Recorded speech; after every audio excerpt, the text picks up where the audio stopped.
सर्व पत्रकार मित्रांचं मी स्वागत करतो। मी साधारण 3-1 दिवसापासून आपल्या राज्याचा जे काही पुढच्या वर्षीची तयारी असती त्याच्याबद्दलच्या आढावा बैठका त्या जिल्ह्याचे पालकमंत्री आणि मी प्लॅनिंगचे माझे प्रधान सचिव अशा उपस्थितीमध्ये घ्यायला सुरुवात केलेली आहे। पहिले 3 दिवस मुंबईमध्ये सोमवार मंगळवार बुधवार बैठका घेतल्या। मुंबईमध्येच व्हिडिओ कॉन्फरन्सिंगच्या द्वारे आम्ही सगळ्यांनी संपर्क साधला आणि त्यांचं म्हणणं ऐकून घेतलं। त्यांची DPCच्या संदर्भातला आम्ही त्यांना पुढच्या वर्षीच्या करता साधारण किती जिल्हा नियोजनच्या करता पैसे तुम्हाला दिले जाणार आहेत आणि त्याच्यामध्ये तुमचं कसं तुम्ही गणित बसवणार आहात ह्याच्याबद्दलची माहिती मागवली होती। बहुतेकांनी माहिती दिली, परंतु प्रत्येकाची अपेक्षा अशी मला जाणवली की आम्हाला जास्तीचा निधी मिळाला पाहिजे। आज मी पुण्यामध्ये आलो। पुण्यामध्ये येण्यामागचं कारण म्हणजे कोल्हापूर, सांगली, सातारा, सोलापूर, पुणे हे इथं घ्यावे असं माझं ठरलेलं होतं, परंतु आज आपले पुण्याचे जिल्हाधिकारी यांना दिल्लीला जावं लागलं आणि विक्रम कुमार, शेखर सिंग बरेचसे अधिकारी दिल्लीला गेले। आज देश पातळीवर केंद्र सरकारच्या स्वच्छ सर्वेक्षण 2023च्या पुरस्कारामध्ये महाराष्ट्राने बाजी मारलेली आपल्या सगळ्यांच्या लक्षात आलं असेल। आपल्या राष्ट्रपती महोदया द्रौपदी मुर्मू यांच्या हस्ते महाराष्ट्राला बेस्ट परफॉर्मन्स स्टेटचा प्रथम पुरस्कार प्रदान करण्यात आलेला आहे आणि देशातील सर्वात स्वच्छ शहरांची यादी याच्यामध्ये नवी मुंबईतला 7 स्टार मानांकनासह 3रा क्रमांक त्या शहरांनी पटकावलेला आहे। 1 लाखाहून कमी लोकसंख्या असणाऱ्या शहरांच्या मध्ये आपली सासवडच्या नगर परिषदेने प्रथम क्रमांक आणि लोणावळा शहरांनी 3य क्रमांक मिळवलेला आहे। पुणे महानगरपालिकेला देखील 5 स्टार मानांकन आणि पिंपरी चिंचवडला 5 स्टार मानांकन वॉटर प्लस मानांकन मिळालेलं आहे। याशिवाय 1 लाखाहून कमी लोकसंख्या असलेल्या शहरांमध्ये सासवड, लोणावळा, त्याच्यासह कराड, पाचगणी आणि विटा यांनी स्वच्छ शहरांचे पुरस्कार पटकावलेले आहेत। तर गडिंग्लज, विटा, देवळाली आणि सिल्लोड या शहरांनी मानांकनात स्थान मिळवलेले। त्यामुळे जर आपण बघितलं तर देशातल्या पहिल्या 10 उत्कृष्ट स्वच्छ शहराच्या यादीमध्ये आपल्या महाराष्ट्राचे 8 शहरांनी स्थान मिळवून अभिमानास्पद अशा प्रकारची कामगिरी केलेली आहे। त्याबद्दल मी इथल्या सर्व नागरिकांचं, ह्या शहरातल्या सर्व अधिकाऱ्यांचं, लोकप्रतिनिधींचं, पदाधिकाऱ्यांचं सगळ्यांचंच मनापासून अभिनंदन करतो। सातत्य टिकवलं गेलं पाहिजे। पुढच्या वेळेस आणखीन चांगलं काम सर्वांनीच त्या ठिकाणी केलं पाहिजे अशाही प्रकारची अपेक्षा व्यक्त करतो। परंतु एक मानाचा तुरा ह्या निमित्तानं महाराष्ट्राच्या याच्यामध्ये रोवला गेला हे पण निर्विवाद सत्य आहे। त्याचबरोबर मी मगाशी तुम्हाला सांगत होतो की मला शेवटी नाईलाजास्तव इथली DPC आज जिल्हाधिकाऱ्यांना जायचं म्हटल्यामुळं VCवर घ्यावी लागली आणि काल मी चंद्रकांतदादा पाटील, दिलीप वळसे पाटील, नीलमताई गोरे आम्ही सगळेच मुंबईमध्ये होतो। त्याच्यावर ती VCवर घेतली आणि तिला ज्या काही गोष्टी त्याच्यात मान्यता द्यायच्या असतात त्याच्यात मान्यता दिलेल्या आहेत। आता माझ्या 36 जिल्ह्यांच्यापैकी 35 जिल्ह्यांच्या मीटिंग्स पूर्ण झालेल्या आहेत। आत्ताच तुमच्यासमोर शेवटचा सेकंड लास्ट जिल्हा म्हणून कोल्हापूरची मी चर्चा केली आणि पुण्याचं आता एक राहिलं ते मी मुंबईतूनच VCवर ज्यावेळेस कलेक्टर येतील त्यावेळेस सोमवारी किंवा मंगळवारी त्याबद्दलची चर्चा केली जाईल आणि साधारण कोणाला किती निधी द्यायचा निधी देत असताना त्या शहराची त्या जिल्ह्याची भौगोलिक परिस्थिती, तिथली लोकसंख्या, ग्रामीण भागाची, शहरी भागाची लोकसंख्या आणि मानव विकास निर्देशांक ह्या सगळ्याला मार्क्स देऊन आम्ही त्याच्यामध्ये निधीचं वाटप करणार आहोत। मागच्या वर्षी देवेंद्र फडणवीस अर्थमंत्री असताना त्यांनी साधारण 15,000 कोटी रुपयाचं संपूर्ण जिल्हा वार्षिक योजनेला 36 जिल्ह्यांना निधी दिलेला होता। नेहमी निधी देत असताना थोडीशी वाढच होत असते, त्याच्यामुळं गेल्या वर्षीच्या तुलनेने वाढच होणार आहे ह्याबद्दल तिळमात्र शंका नाही।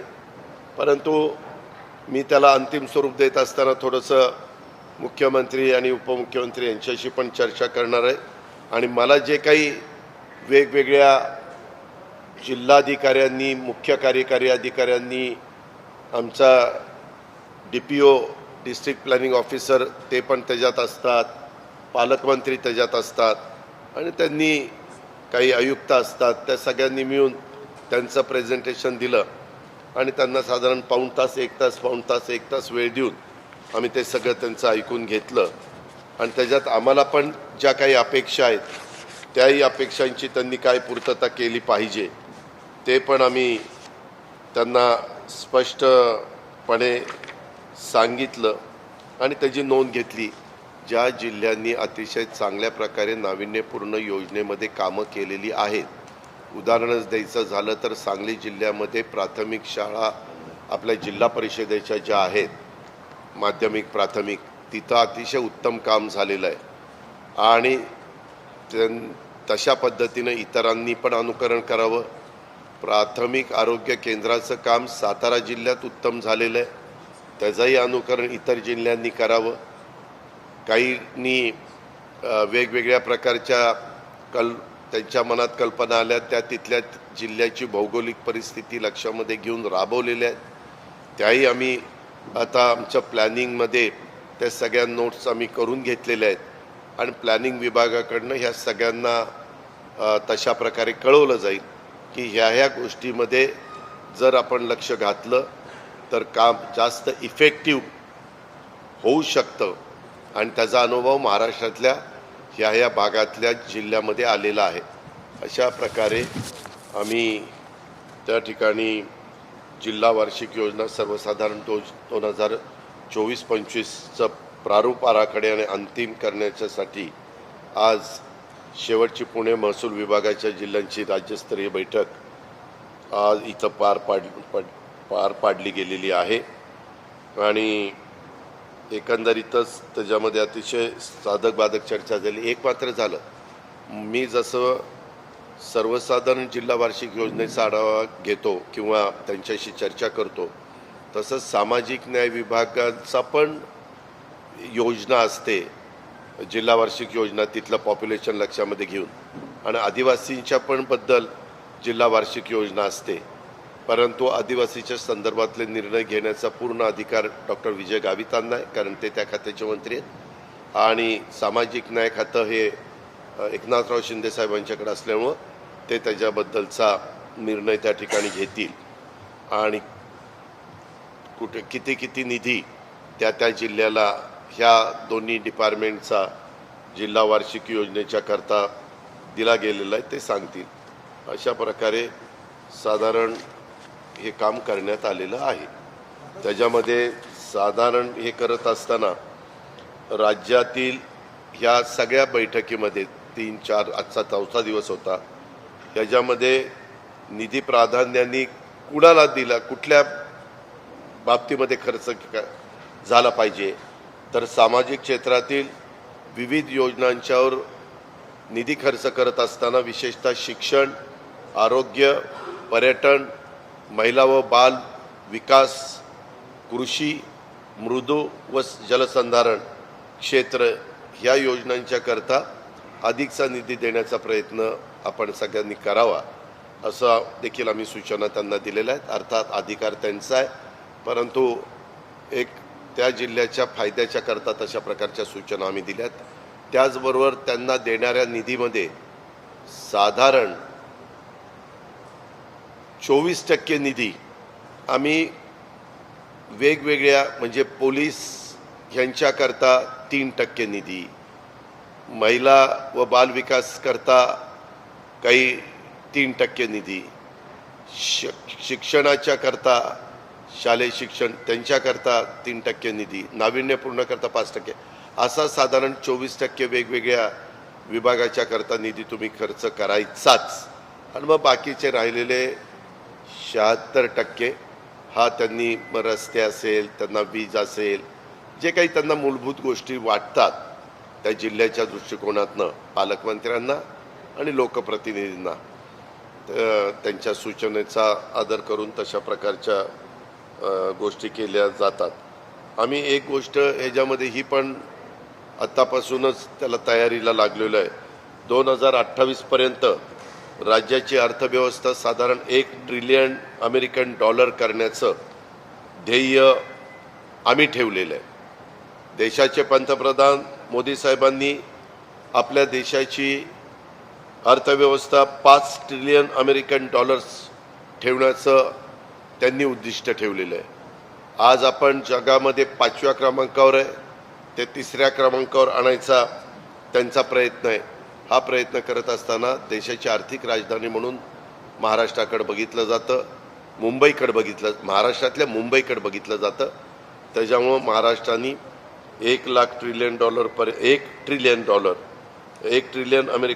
पर्यंत करण्याचं ध्येय हे आपण ठेवलं आहे. त्याच्यामध्ये साधारण खाजगी गुंतवणूक आकर्षित करणं, निर्यात वाढवणं, पर्यटन सर्किट विकसित करणं, कौशल्य विकास, रोजगार निर्मिती इत्यादी करता वेगवेगळ्या प्रकारच्या योजना आखणं, जिल्ह्यातील आर्थिक विकास होण्याच्या दृष्टीनं केंद्राच्या ज्या विविध लाभदायक योजना आहेत त्या योजनांमधून अधिकाधिक निधी मिळवण्याचा प्रयत्न करणं, त्या निधीचा अभिसरणाद्वारे वापर करावा जेणेकरून जिल्ह्याच्या आर्थिक विकासात मोलाची मदत होईल आणि पर कॅपिटा उत्पन्न वाढायला पण मदत होईल आणि त्याच्यातून $1 ट्रिलियन पर्यंत पण पोचवायला 2028पर्यंत त्याच्यामध्ये हातभार लागेल.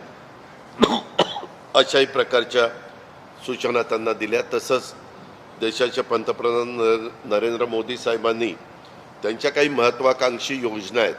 तुम्ही आता बघता जाहिरात रूपाने वेगवेगळ्या ठिकाणी गाड्या सोडलेल्या आहेत. प्रत्येक गाडी त्या गावामध्ये जाते, साधारण ती ॲडव्हर्टाईज करते की कुठल्या योजना आहेत, काय आहेत, लोकांना कळण्याच्या करता महाराष्ट्राच्या आणि केंद्राच्या त्या योजना नीती आयोगामार्फत संनियंत्रण करण्यात येत आहेत आणि त्याच्यात केंद्र शासनाच्या योजनांचे आम्ही यादी पण त्यांना दिलेली आहे आणि ती अधिकची माहिती देऊन त्यांना मी असं सांगितलेलं आहे की ज्यावेळेस देश पातळीवर प्रत्येक राज्याचा आढावा पंतप्रधान घेतात त्यावेळेस आपलं महाराष्ट्र हे वरच्या क्रमांकावर ह्या सगळ्या योजना राबवण्याच्या बाबतीमध्ये आहे हे त्यांना दिसलं पाहिजे.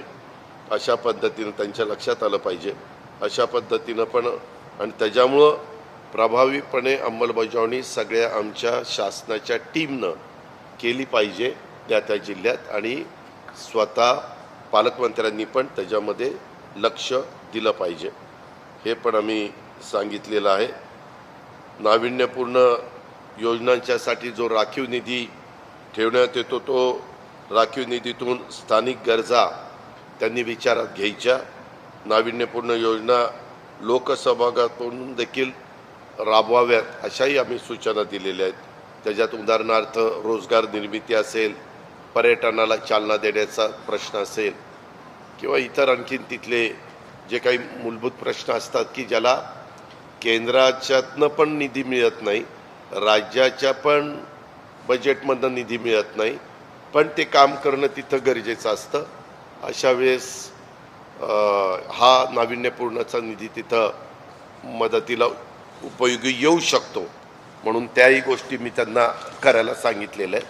अशा प्रकारे आमच्या ह्या 4 दिवसाच्या ह्या सगळ्या बैठका पुणे जिल्हा अपवाद वगळता सगळ्या झालेल्या आहेत. हां ह्याच्यावर एकच राहिलं. आकांक्षित जिल्हे आणि आकांक्षित तालुके यांना पण आम्ही काही सूचना केलेल्या आहेत. ते फारच मागं आहेत म्हणून त्यांना आम्ही ॲडिशनलचा निधी देतोय. म्हणजे एखादा आकांक्षित तालुका असेल तर त्याला 5 कोटी रुपये ॲडिशनलचे प्रति तालुका द्यायचा आम्ही प्रस्तावित केलेलं आहे. त्या निधीचा वापर निर्देशांकात प्रगती करण्याच्या करता तिथल्या सगळ्या जिल्हाधिकारी आणि त्यांच्या टीमनी केलं पाहिजे. आणि त्याच्यामध्ये मध्यम व तीव्र कुपोषण असलेल्या 5 वर्षाखालील मुलांची टक्केवारी, एकात्मिक बाल विकास कार्यक्रमांतर्गत नियमित पूरक पोषण आहार घेणाऱ्या गर्भवती महिला व मुलांची टक्केवारी, हागणदारीमुक्त गावांची टक्केवारी, संक्रमण दर माध्यमिक ते उच्च माध्यमिक स्तरावर प्रवेश घेतलेल्या मुलांची टक्केवारी, असं हे आकांक्षित जिल्हे तालुके काढत असताना आम्ही सूत्र लावत असतो. बोला. पुणे विभागाची परिस्थिती जर बघितली दुष्काळाची पुढची परिस्थिती जर बघता चारा छावण्या असतील किंवा त्याच्याकरता अतिरिक्त टँकर करता काय विशेष निधी आपण देणार आहोत? हा निधी जिल्ह्याच्या विकासाच्या करता दिलेला असतो. आपण जो प्रश्न विचारला आहे त्याच्याकरता ऑलरेडी 40 तालुके केंद्र सरकारनी आपले निवडलेले आहेत. ते दुष्काळ म्हणून आपण जाहीर केलेले आहेत.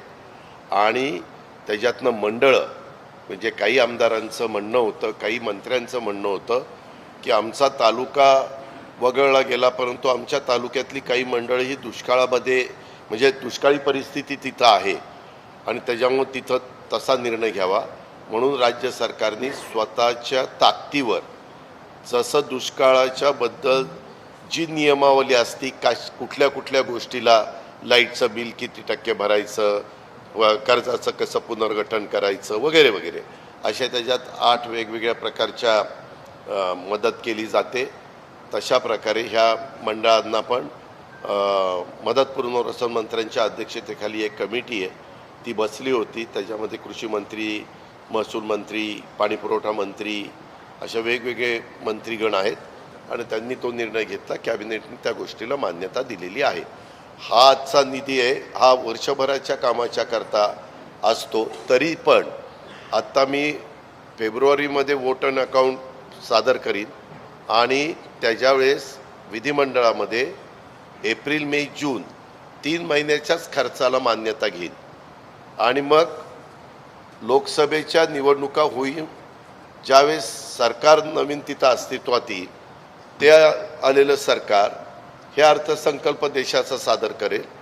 त्यावेळेस त्या अर्थसंकल्पात वेगवेगळ्या राज्यांना किती निधी दिलेला आहे, मॅचिंग ग्रँट असतात, कधी 50-50, 75, 25, 60, 40 वगैरे वगैरे, ते मग आपल्याला आपला अर्थसंकल्प सादर करत असताना त्याच्यात इन्क्लूड करावं लागतं. मग जमा ती दाखवावी लागते, खर्च तो दाखवावा लागतो. अशा पद्धतीनं आपला अर्थसंकल्प जूनमध्ये, म्हणजे आत्ताचं वोट अँड अकाउंट आणि नंतर जूनमध्ये अर्थसंकल्प आम्ही सादर त्या ठिकाणी करू. पण ह्या वर्षभराच्या काळामध्ये 1 एप्रिल 2024 ते 31 मार्च 2025 ह्याच्यात 2 निवडणुका लोकसभा आणि विधानसभेच्या येणार आहेत. ह्यामध्ये 2-2 महिने तरी कमीत कमी आचारसंहितेला आणि निवडणुकीला लागतील आणि त्याच्यामुळं त्या काळामध्ये बरीच बंधनं येतात आचारसंहितेची. म्हणून आचारसंहिता नसणारे महिने हे 7 ते 8च आपल्याला मिळत आहेत. त्यामध्ये अधिकचं काम सगळ्यांना मिळून करावं लागणार आहे. हां, कुणीतरी एकाने विचारलं ना, त्याचं स्टेटस आता आपल्याला पैसे मिळण्याचा काळ संपलेला आहे. त्यांनी ज्यावेळेस GST आणलेलं होतं त्यावेळेस 5 वर्षाच्या करता ती गॅप भरून द्यायचं त्यांनी ठरवलेलं होतं. आम्ही GST काउन्सिलला अशी मागणी केली सगळ्यांनी की बाबा करोनाचे 2 वर्ष मध्ये गेली तर ती धरू नयेत, त्याच्यापेक्षा 5च्या ऐवजी 7 वर्ष वाढवावं. पण त्यांनी सांगितलं की असं आपल्याला वाढवता येणार नाही, आम्ही तुमच्या प्रत्येक वर्षीचे पैसे देत आलेलो आहेत. आपली रक्कम आता फार थोडी 5-6 हजार कोटी रुपये राहिलेली आहे, ती पण आपल्याला त्या ठिकाणी मिळेल आणि GSTचे पैसे मिळण्याचं राज्यातल्या देशातल्या बहुतेक सगळ्या राज्यांचं ते आता थांबेल.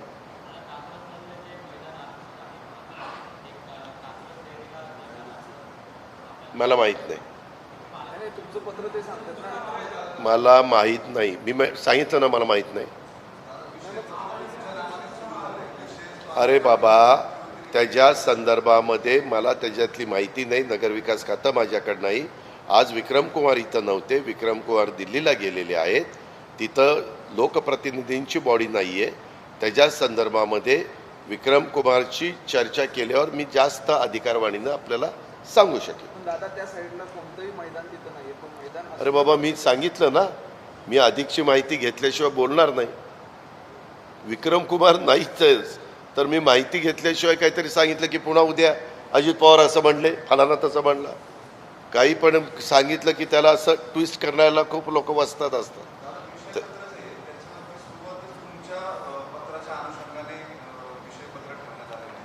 जरी काही असलं तरी मी उत्तर दिलेलं आहे. विक्रम कुमारला विचारल्यानंतर मी उत्तर देईन.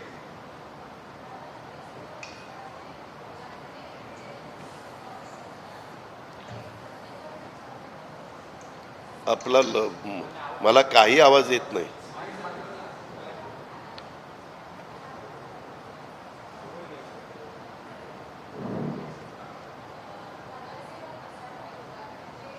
नगरसेवक आहे. हा,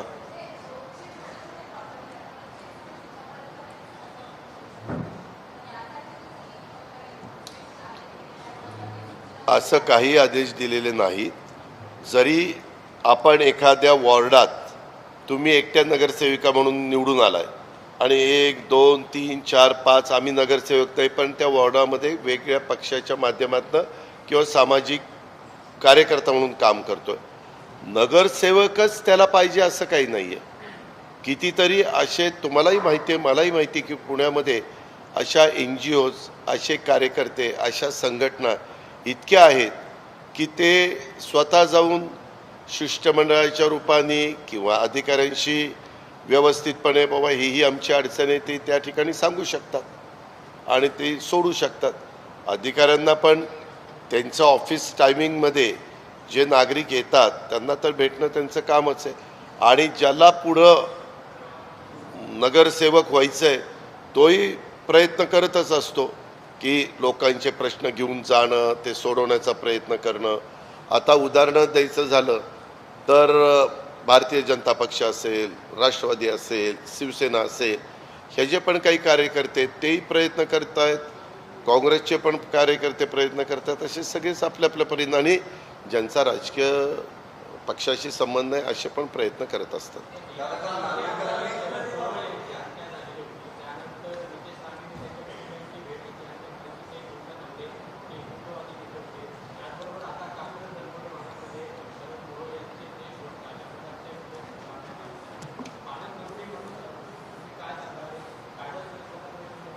कायदा सुव्यवस्था महाराष्ट्रातली चांगली राहावी एवढं मी सांगेन.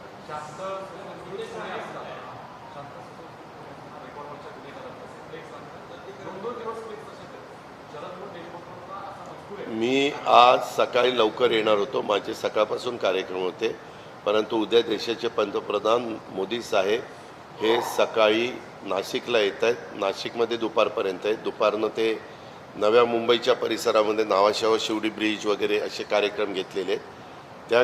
त्या सगळ्या कामामध्ये आम्ही सगळेजण होतो. त्याच्यावर मला सकाळी यायला इथं उशीर लागला. मी आज डायरेक्ट आलो तसं इथं 2 वाजता आलो. तर हे जे काही आपण आता सांगितलेलं आहे ती माहिती मला अधिकची मिळाली. मी इथनं उठल्यानंतर CPला माझ्या पद्धतीनं सूचना करेन. हां, विधानसभा अध्यक्षांनी अपात्रतेचा आमदाराच्या संदर्भातला निर्णय दिला. तुमची त्याच्यावरती प्रतिक्रिया आलेली नव्हती. काय प्रतिक्रिया त्याच्या काय प्रतिक्रिया आहे त्याच्यावरती? विधानसभा जो निर्णय दिलाय तो तुम्ही जसं ऐकलाय तसं मी ऐकलोय. तुम्हाला काय वाटतं निर्णय योग्य काय नाही. जे न्यायाधीश असतात, ज्यांच्याकडे निर्णय घेण्याची क्षमता असते, त्यांचा दिलेला निर्णय हा आपण योग्य समजतो. अनेकांचं इंटरप्रिटेशन होतं शरद पवार. मला बाकीच्यांचं काय इंटरफेशन होतं त्याला मला काही घेणं देणं नाही. मी माझ्यापुरतं बोलत असतो. कशा करतो बाबा? अहो, आमचं सरकारच चाललेलं आहे तर अभिनंदन करा, नेमकं करा, काय कारण आहे? अहो, सरकार तर चालूच आहे. त्याच्यामुळं आम्ही कधी अभिनंदन करायचं ते माझं मी ठरवीन ना, तुम्ही कशाला मला सांगता. फुकटचे मला पत्रकार मित्रांनो, मी आपल्याला स्पष्ट सांगतो, तुम्ही मला फुकटचे सल्ले देण्याच्या भानगडीमध्ये पडू नका. मला जे वाटतं ते मी बोलत असतो. आत्ता मी फक्त आणि फक्त तुम्ही दुपारपासून इथं थांबला होता, मला माझ्या कोणी सांगितलं की पत्रकार मित्र थांबलेले आहेत. मी गाडीत बसून निघालेलो होतो कारण मला मुंबईला लगेच जायचं आहे. उद्या सकाळी 8 वाजता का 8:30 वाजता CM साहेबांचा टेक ऑफ आहे. मी देवेंद्रजी त्याच विमानामध्ये आहे, त्याच्यामुळे तेही काम आमच्या दृष्टीने महत्त्वाचं आहे. पण तुम्ही थांबलाय तर साधारण 36 जिल्ह्यांच्याबद्दलचा काय आढावा, काय नाही, ते सगळं सांगण्याच्या करताचा मी प्रयत्न केलेला आहे. आणि कशा मिटिंग झाल्या, काय काय झालं हे सगळी पार्श्वभूमी सांगितलेली. इतर पालकमंत्री म्हणून तुम्ही जी काही माझ्या लक्षात आणून दिलं कायदा सुव्यवस्थेच्या दृष्टिकोनातनं, ते मात्र मी किंवा काही हे लागलेले आहेत, बोर्ड लागलेले आहेत किंवा फ्लेक्स लागलेले आहेत, त्याच्याबद्दल तुम्ही सांगितलेलं. मी आता गाडीत बसलो की लगेचच CPला फोन करून तिन्ही CP 2 CP आणि 1 SP या तिघांना पण त्या बाबतीमध्ये सांगेन.